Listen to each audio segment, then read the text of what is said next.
Well, I'm third generation from my grandfather on down, and we have quite a few people in our family in law enforcement, lawyers, doctors, all the areas that pretty much provide service to people in the public sector. So I come from a long line of people that like to help out and do things for the community.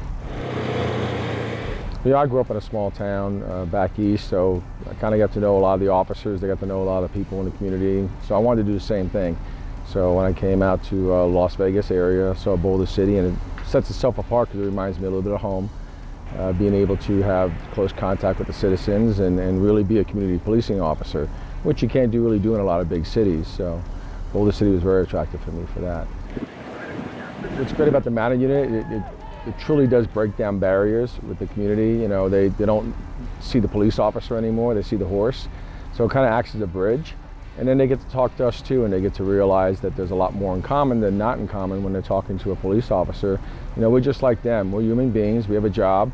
And then it also reminds us that we are human beings and that we do blend in with the community, and we need to be able to interact with them in a very positive way. And the horse helps us do that. And some of the fun parts is we get to work with people like Shania Twain and other folks that have, you know, wanted us to come out for events and so forth. But the horses are a great tool, not just for the community, but handling crowds and big events, and also deterring crime. Pretty much when I talk to kids or young adults, or even adults, I try to talk to them a little bit about the horse first, and that gives them an understanding what the horse's job is, what the horse is designed to do, both as an ambassador, both as a crime prevention tool.